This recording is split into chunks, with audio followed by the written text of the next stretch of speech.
Tamara is the director of the 24-hour crisis hotline that Family of Woodstock hosts. She works in the heart of the organization right at Rock City Road in Woodstock. She oversees volunteers, staff members, and helps out the community every day. Let's go check out what they're doing in their 24-hour hotline center. In this facility here, what's your role? I'm the director, so I oversee this program. I do a lot of supervision. I train all of the volunteers and staff who are here. At the hotline? The hotline. And I know you weren't always a director. No. Tell me about that. I started as a volunteer in 1994, just like almost everybody else here has started as a volunteer.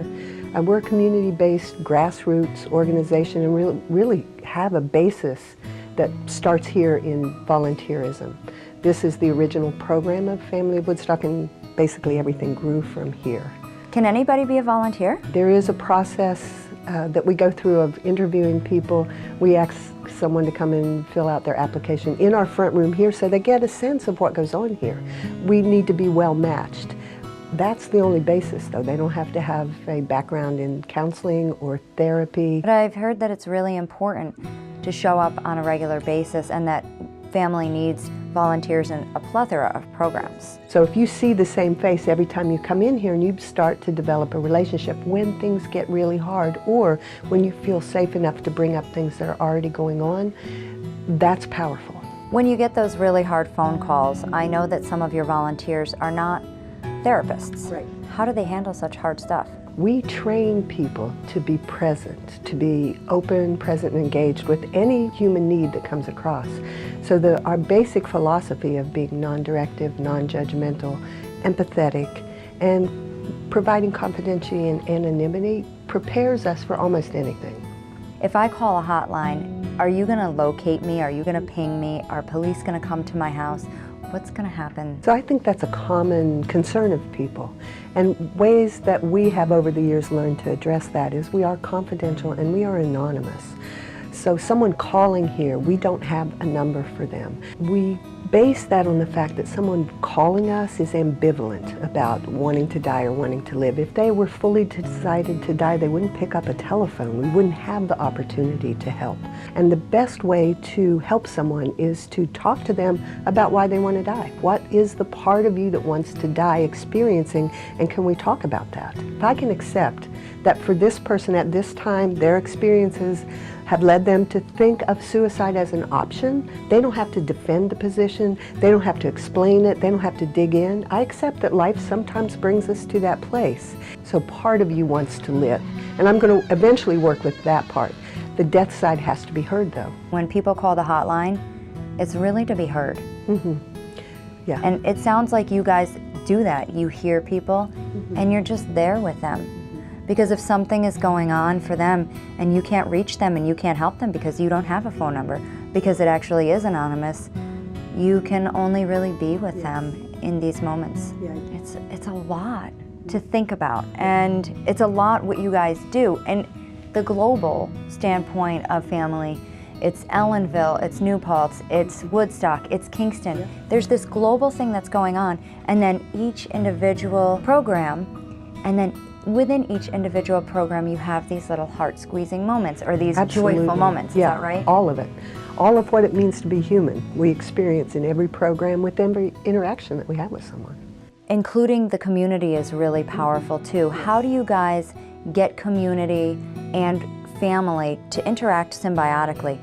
How can the community help family, and how does family help the community? Right now, for instance, we have a collaboration with the Woodstock Police, Route 212 Coalition, and ourselves to provide police-assisted addiction rehabilitation. So someone can walk into the police station and say, I'm a heroin addict or I'm an opioid addict.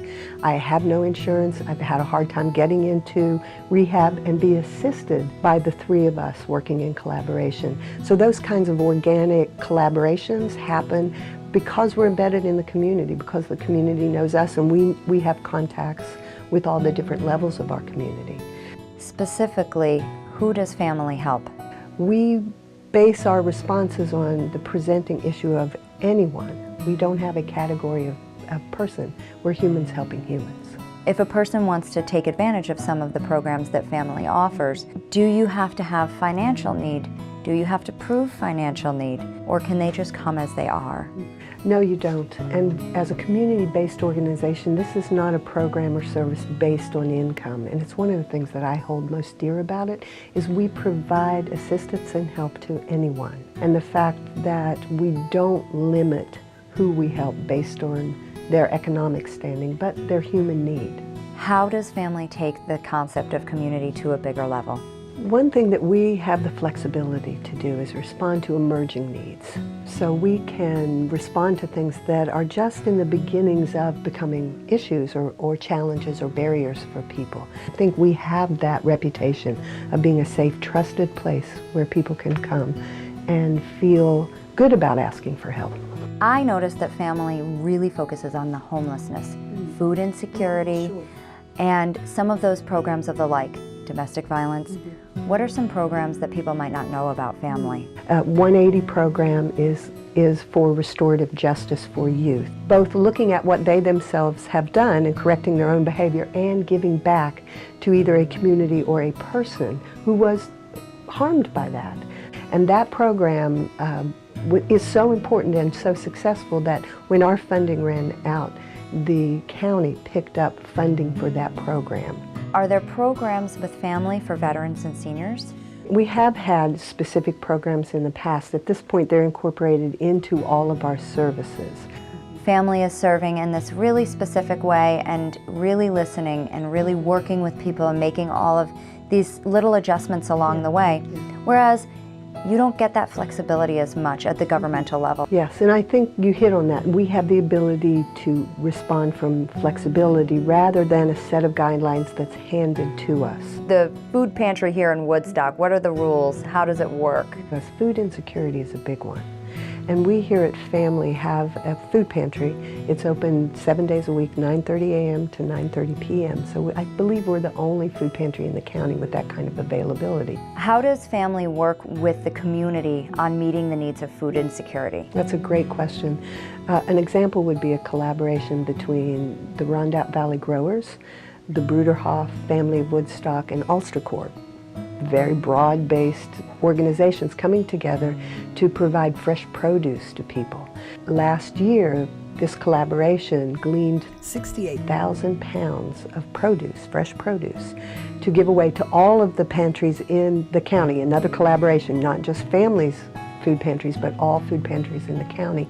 And they froze or processed 2,000 quarts of applesauce, tomato sauce, some really nice squash soup that they processed and then packaged so that we can continue through the winter months having a higher quality of food to give out. Providing fresh produce, that's one of the hardest things to get into your household, to get onto your table is fresh produce.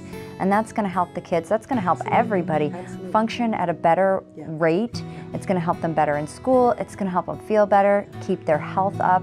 So then it's just this snowball effect. Their health is going to be kept up, so then they're not going to need to go to the doctors as much, and it reduces those bills. And when people they're starting to realize this again. I think in the 1960s and 70s it was all about fresh produce and eating really healthy, and then we've had all these synthesized foods, and now we're having a return to that. And it's really beautiful that you have these farmers who are willing to address that need. Now here in Woodstock, here in this building, I know you've been here for a really long time. You have the free store here, you have the beautiful pantry here, and the free bread program, which I believe is bread alone. Bread alone correct? gives us their extra bread at the end of the day. And you guys have an amazing perspective because this organization was started nearly 50 years ago here at 16 Rock City Road. How did it get here and where is it going?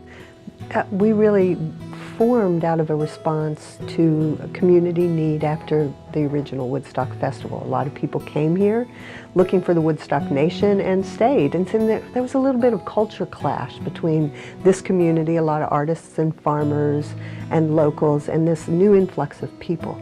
So from that little bit turbulent beginnings, a community-based organization, Family Woodstock Hotline, started.